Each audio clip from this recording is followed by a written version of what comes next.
So let's repeat that statistic that we were talking about just prior to the break.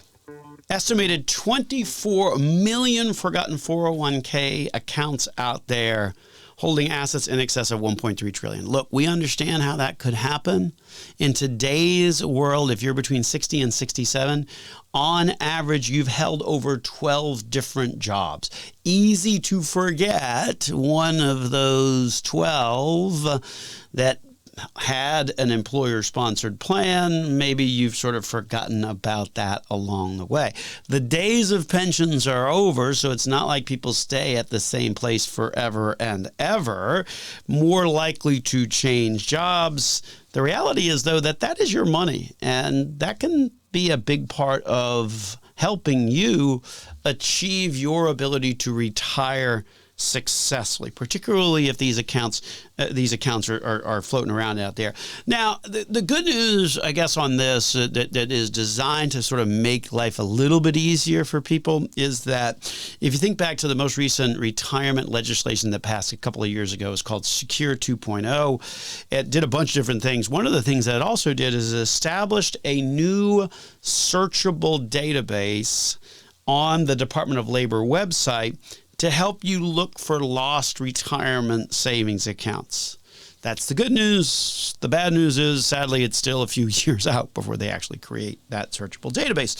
So what can you do now to try and locate these funds? Because if there's 24 million forgotten 401k accounts out there, chances are one of them might be yours. So step one is to be diligent on really backtracking through your work history. Reach out to those prior employers just to verify if there was or there still is an employee account under that employer qualified plan.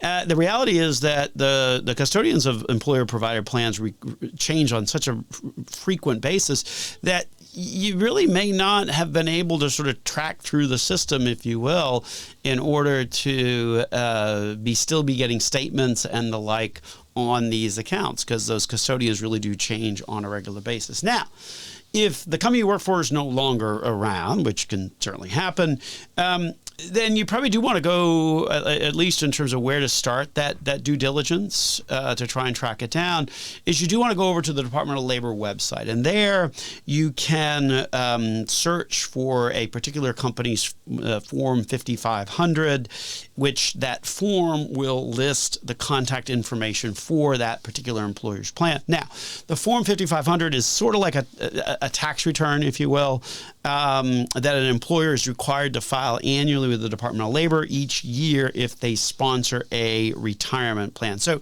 that's where you can go to kind of, if you need to do a little bit of investigative work on an old employer. So that's step one, to really take the time to do the investigation to track down where those old employer plans might very well be. Sort of the step one is to find it, if you will. Step two is how you take control of it, right? So, and here's the warning. Obviously, these are retirement accounts, right? So that means that you got to do it properly. Otherwise, it's taxable. Or if you're not of a certain age, and that's 59 and a half, then you could also pay a penalty for early withdrawal as well. So generally, once you've found the money, the process of taking control of that is usually you got a couple of choices. So choice one is to roll it over to your current plan with your current employer, right? So now you know where it is. It's with my current employer. There's limitations to that. I don't necessarily love that option because you're still staying right inside that employer orbit. And then you've got to, when you change jobs again, then you've got an old employer retirement account that is sitting out there. And most of the investment options in employer qualified plans are relatively limited. A lot of target date stuff, which isn't particularly great one way or the other. So certainly important to Think about that as an option. The preferable option, in our view, is to roll it over to an IRA. Now, an IRA, that stands for Individual Retirement Account. That means you, the individual, now have full control over the money. It's not dependent upon an employer. It's not dependent upon the employer making decisions to change providers, change custodians, move it over to another company, all of those kinds of things. That, in our view, makes it a better choice because you, the individual, are controlling it.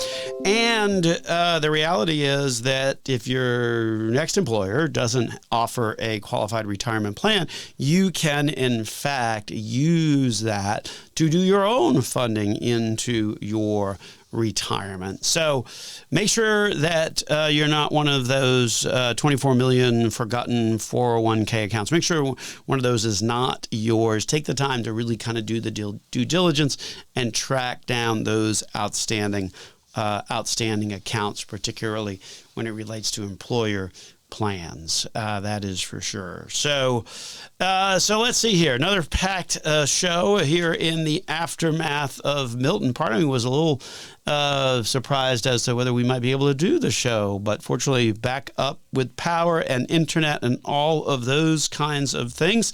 Certainly hope you and yours were able to stay safe and make progress on your cleanup. Well, we started the show talking about the rash of stolen IRS refund checks that are getting stolen out in the mail. Just another problem with when you get when you request a paper check when it comes to your IRS refund. It comes to you much slower than direct deposit, and it's got a higher risk of actually getting stolen. The reality, of course, is that as we like to comment, IRS pretty much knows everything about you anyway, so I'm not sure that I worry about sharing my bank account information. The real problem is once you elect to get a paper check, there's no way to reverse that on that particular tax year. So you can't say, okay, I'll take the paper check, and then when the paper check doesn't come, all right, fine, direct deposit it. No, that is not an option. The option that you selected on the initial filing is the option that you will always have as it relates to that tax year. No opportunity as of yet. Now, there's talk of giving folks the opportunity to maybe change that at some point, but that is still years away. So the importance of doing direct deposit. Also, the importance of those 4 key questions that we were talking about that you really need to answer beforehand when it comes to your estate planning. Does your plan empower someone to act on you? But more importantly, does it give specificity and the parameters of which they are supposed to act? Remember the Terry Schiavo case? We were talking about that earlier in the program. That's one of the ones that really, I think, highlights that issue and why it's important to answer those questions ahead of time. Similarly, make sure your assets are going to the right people, right? You want them to go to the right people. Next, you want to make sure that they're going to those folks at the right time.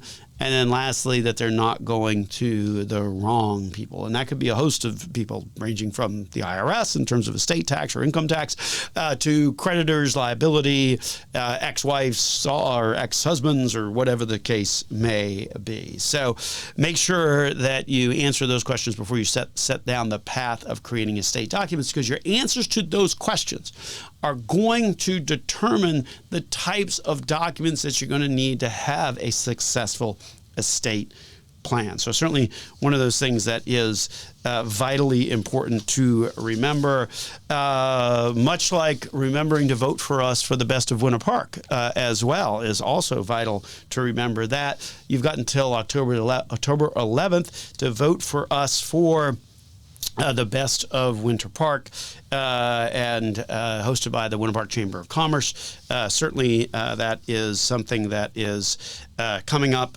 very soon. Matter of fact, let me look at the date. Today's the 13th, so that actually voting ended on Friday. So for those of you who voted for us, we appreciate that. My goodness, wow, how did we get this deep into October? Anyway, with that, we're going to wrap it on up and get on out of here. This, of course, has been Dollars and Cents, where we help you make sense out of all of life's decisions involved involving your dollars. We're here to help in any way we can. So if you think we might be able to help you, check out our website, nelsonfinancialplanning.com. There you can schedule an absolutely free conversation with us. And yes, we have those conversations free of charge. Not only are they free, but we do not have account minimums. We believe our job is to help you wherever you might be on your financial journey, whether you're just starting out or whether you are a week away from retirement. We're here to help no matter where you are. With that, we're going to wrap it on up and get on out of here. This has been Dollars and Cents with Joel Garris of Nelson Financial Planning.